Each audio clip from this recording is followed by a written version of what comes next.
Una vez más nos encontramos en las instalaciones de la Universidad Intercultural del Estado de Puebla, en el marco del Seminario Internacional Educación Intercultural a Nivel Superior. Y en esta ocasión tenemos el gusto de dialogar con la doctora Silvia Smelkes. Bienvenida, doctora. Muchas gracias y gracias por la invitación. Quisiéramos plantearle algunas preguntas. Por ejemplo, en el caso mexicano, la educación intercultural forma parte de una estrategia del gobierno federal. En este sentido, se trata de atender las demandas de los pueblos indígenas. ¿Hay diferencias, hay cercanías con otros proyectos interculturales en América Latina? Bueno, yo creo que la educación intercultural, de hecho, nace en América Latina, ¿verdad? No nace en México, aunque México es el primer país que tiene un subsistema de educación indígena propiamente tal. Le llama educación bilingüe bicultural en 1978. Pero después en América Latina se empieza a hablar de educación intercultural bilingüe, fundamentalmente por el pensamiento tanto teórico como de trabajo práctico de Luis Enrique López, que es un peruano que trabajó muchos años con los andinos en Bolivia, ¿no? Y que ahora está en Guatemala.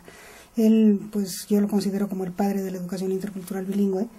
Y bueno, llega un momento en donde México se da cuenta que toda América Latina está hablando de EIB, porque así se llama EIB, Educación Intercultural Bilingüe, y que México sigue llamándole a su educación para los indígenas educación bilingüe bicultural. Y entonces en 1998, bastante tarde, cuando 10 años después de que en América Latina se generaliza el término, en México se empieza a hablar de educación intercultural bilingüe.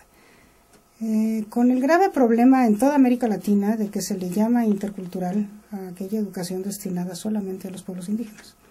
Y entonces cuando se habla de educación intercultural se asocia por la población en general con pueblos indígenas. Y entonces la posibilidad de hablar de una educación intercultural como un ingrediente básico de cualquier educación fundamental, pues queda de alguna manera eliminada, ¿no? Todavía a la fecha, cuando hablamos de educación intercultural, la gente piensa en indígenas y no se le ocurre que estamos hablando de la población más amplia, ¿no? Pero bueno, desde luego, cuando México retoma el concepto de educación intercultural bilingüe, lo hace pues a la luz de todos los adelantos, tanto teóricos como prácticos, que ha habido en América Latina. Y pues yo sí considero que la educación intercultural en México es parte de este movimiento latinoamericano más amplio, ¿no? Sí. Quizás podría ampliar las motivaciones que crearon esta Coordinación General de Educación Intercultural y Bilingüe. Bueno, este asunto de la educación intercultural bilingüe, que bueno, finalmente le llamamos así un poco tardíamente, todavía, bueno, además de referirse solamente a los indígenas, se refería solamente a la educación inicial, preescolar y primaria. Un niño indígena, digamos, que iba a la escuela primaria, cuando terminaba esa escuela primaria e iba a una secundaria, ya no era considerado indígena.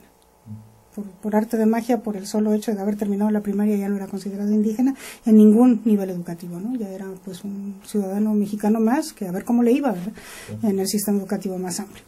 Entonces, cuando nace la Coordinación General de Educación Intercultural y Bilingüe, ya había ocurrido el movimiento zapatista.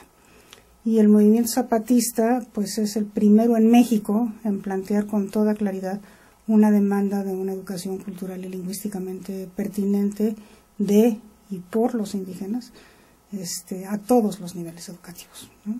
Y también el movimiento zapatista fue muy claro en solicitar que se hiciera una educación intercultural para todos los mexicanos, porque reconocía que el racismo tenía que ser combatido y que la educación podía ser un buen mecanismo para combatirlo.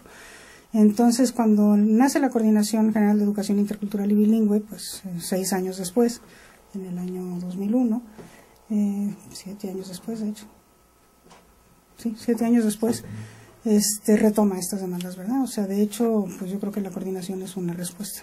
La creación de la coordinación es una respuesta a estas demandas indígenas, ¿no? Sí. ¿Cómo evaluaría el desarrollo que al momento tiene? Pues mira, yo creo que es un desarrollo pues muy precario, ¿no? Muy irregular. No es lineal ascendente, digamos, como todo el mundo se lo esperaría, sino que de repente tiene quiebres muy fuertes, vuelve a bajar. De haber obtenido un presupuesto importante, digamos, para operar hacia finales del sexenio anterior, A principios de este sexenio el presupuesto fue cortado a la mitad, ¿no? Eso ocasionó mi renuncia porque a mí me parecía que no se podía mantener lo que estábamos haciendo con la calidad, la dignidad de las personas con las que estábamos trabajando merecían, ¿verdad? Y bueno, se pudo hacer ese recorte fundamental de presupuestos sin que ocurriera mayor cosa, ¿verdad? O sea, entonces eso es otro asunto que tiene que ver con su fragilidad, que todavía no hay un apoyo de la sociedad, no hay una fuerza social que sostenga abiertamente la educación intercultural. Creo que la educación intercultural es algo que ya se considera en México políticamente correcto, no solamente porque hubo un movimiento armado que pidió y solicitó que se hiciera una educación intercultural, sino porque los organismos internacionales a los que México pertenece, los tratados que México ha firmado, que son vinculantes y que ahora tienen rango constitucional, bueno, los propios países de América Latina que han avanzado más que nosotros en este terreno, y lo que de alguna manera ya se ha estipulado en nuestra política educativa, que ya difícilmente tiene marcha atrás, pues ya hace que la educación intercultural tenga que ser parte del vocabulario de la política educativa nacional. En este momento, si nosotros vemos a la reforma educativa reciente, que no tiene mucho tiempo que salió, el acuerdo 592, que es la reforma de la educación básica, en la primera página, el segundo principio de la reforma es que se trata de una reforma intercultural, ¿no? Claro, después uno busca dónde está lo intercultural y lo encuentra en algunos lados, pero en otros muy importantes está ausente, ¿verdad? No es una presencia pareja de la interculturalidad. Pero bueno, ya no se puede hacer política educativa sin hablar de interculturalidad.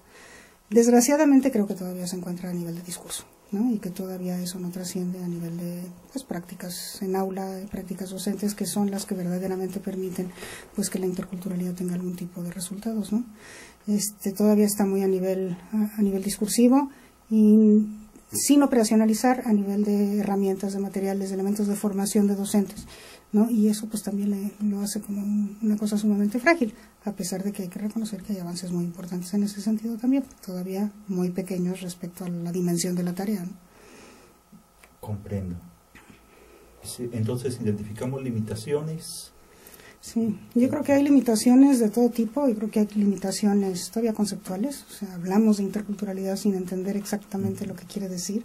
Decimos que somos interculturales cuando estamos siendo más bien inclusivos, ¿no? O sea, estamos evitando la discriminación, evitando los prejuicios, procurando que los que proceden de culturas diferentes, de culturas indígenas, se incorporen, se integren a la vida de la escuela o a la vida de la sociedad, pero no estamos haciendo un diálogo con ellos, ¿no? Respetuoso y mutuamente enriquecedor. No estamos aprovechando que tenemos ahí la diferencia para enriquecernos todos y para poderla apreciar más. No estamos conociendo la enorme riqueza que tenemos en nuestra diferencia, ¿no? Y por lo mismo pues no sabemos cuál es el aporte de los pueblos indígenas a la cultura nacional. A veces la disfrutamos, pero no sabemos de dónde viene, ¿verdad? Sí. Entonces creo que todavía no hemos entendido a fondo el concepto. Ese es un problema.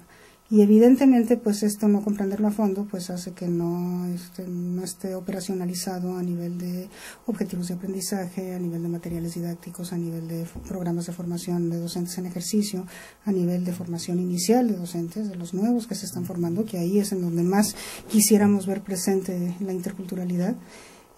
Y bueno, como decíamos, hay cerca de 400 normales en el país y solamente en 22 de ellas existe una licenciatura en educación primaria intercultural, ni siquiera en todos los estados donde hay poblaciones originarias. Entonces, bueno, pues quiere decir que decimos muchas cosas muy bonitas, pero que no necesariamente somos consecuentes con lo que esto implica, ¿no? A nivel de acción, bueno, políticas y de acciones.